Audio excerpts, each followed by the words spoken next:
There are two things I like to talk about: leadership and myself. So my parents took me out of evil empire when I was a teenager. And I came to the United States. Those of you who are grabbing phones to call ICE, please relax. I am a legal immigrant. So after a couple of years in the United States, I heard President Reagan talk about evil empire. I knew it was evil empire. I did not know at that time how to fight evil. I only knew that it was evil and I had to fight it. The only way as a teenager I knew how to fight is to join the best, the largest nuclear navy in the world. And I joined the United States Navy, and 26 years later, I said, wait, is this over?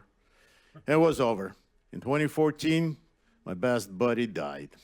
I went to Israel. I leaned my forehead against a wailing wall, and I saw a note. I opened up my eyes. I was talking to God, and I'm not a very religious man. And I saw a note there says, pray for Ukraine. I knew who Russians are. I knew how evil they were. I remembered the words of President Reagan. I said, I'll go to Ukraine just for one day. Take one wounded soldier out of there. I showed up there, and I'm there for 12 years already. And people ask me, why? Why are you doing it? You were born in Russia. You're a Jew. What is that in Ukraine? I couldn't answer it. Could never answer it except it was the right thing to do. It was the right thing to do to help people that are being killed and murdered by the people I know that can do it very, very precisely. And then I had hope. I thought I was the only one that was doing it. Nobody could understand me. Then I had hope when President Trump became a president and started to fight evil too. Then he left, and I was discouraged, but I stayed in Ukraine. Then he came back, and I said, God gave us a third choice. Third choice. If we're going to screw this one up, God is not going to give us another choice. 3 strikes and out. And I wanted to go to his inauguration. That's all I wanted to do. And a good, old chief rabbi of Ukraine says, you're going to go with me to his inauguration. And I went to his inauguration. It was a great thing that ever happened in my life. Then he took me to the Pierce School, where the people were giving speeches, you know, peace, love, peace, you know, and everybody was sitting there, you know. But the crowd was kind of like yours, all kinds of people from all over the world. And then this black man gets up and he delivers a speech. And everybody wakes up and the whole room is going. And I said, that's leadership. That is leadership. When the whole crowd is crying, laughing at the same time, and he's leading them anywhere he wants to. That's leadership. And I wanted to shake this man's hand. And I wanted to give him my challenge coin. But the crowd was so big, they were crowding him all over the place. And I shook his hand. The rabbi, good old rabbi, took me by hand, says, let's go. And I shook his hand and said, thank you for your service. And somebody pushed me away, and that's it. That was all over. Then one night, the rabbi calls me and says, come to Anatevka.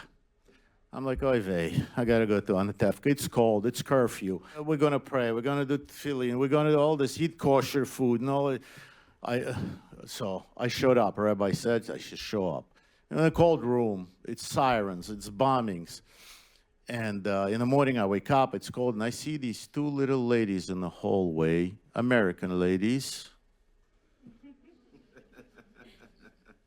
And they go, good morning, yeah. What they're doing here in the middle of this war and doing this. And always they hear, Captain! And I turn around, and here he is, standing there with their arms. He says, Captain, it's good to see you. He remembered me. He hugs me, and I'm like, what is this black dude from some Carolinas doing in Ukraine? What does he has to do with Ukraine? It's beyond me. I have no idea. Then we go to places of atrocities. He goes, and this is before cameras. This is before Ukrainians start giving him medals, and there were cameras. It's just us, right? Right, April? She was a witness there.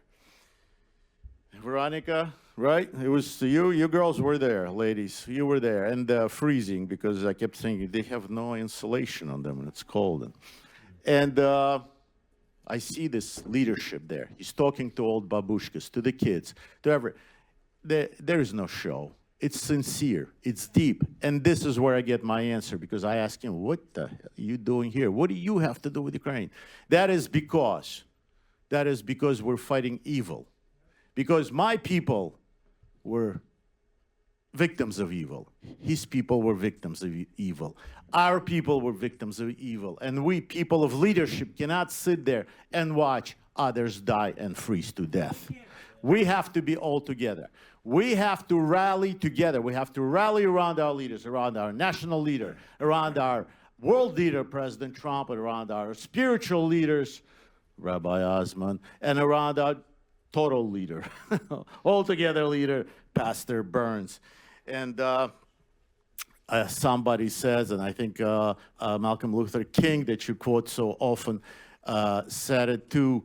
It's attributed to many people. All that evil needs to win is to have a lot of good people do nothing about it. And it's a leader who's going to say, no, stop. It's not going to go through me. You're not going to go through while we're on the watch, right? Give me an amen. Give me an amen, Pastor. Give me an amen. I'm going to be a black preacher doing that. Yes, you are. We all do. And as a slave, Ukrainian recruit, soldier slave as well, but a very talented poet, a very famous poet, and an artist, Taras Shevchenko, said, fight and you shall win. Fight and you'll be successful, and we're going to fight. Yes. We're going to fight. We're going to rally around the people who are going to be, and I'm very, very proud that I can stay shoulder to shoulder, back to back, with Pastor Burns, with President Trump, fighting that evil. Unfortunately, Pastor, I cannot fight any longer the way I used to do. I cannot hold a weapon in my hands anymore. But you gave me another weapon. You gave me a spiritual weapon. So I want to return the favor. I want to return the favor. I want to present you with my weapon. Unfortunately, I couldn't. I almost got arrested because our Capitol Police told me I cannot bring a weapon into this building. So my friend smuggled just the sheath. But this is a Ukrainian Cossack saber. That is actually our Marine saber. You can look it up. Is similar to it. Hurrah. Exactly. And when I'm going to salute the good pastor, and I'm going to present that with him, I want you all give me a hoorah. Come on. Give me a hoorah. Hoorah.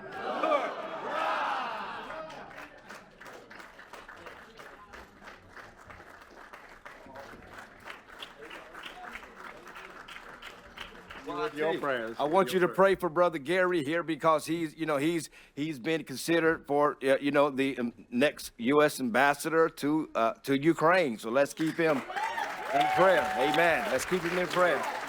Thank you.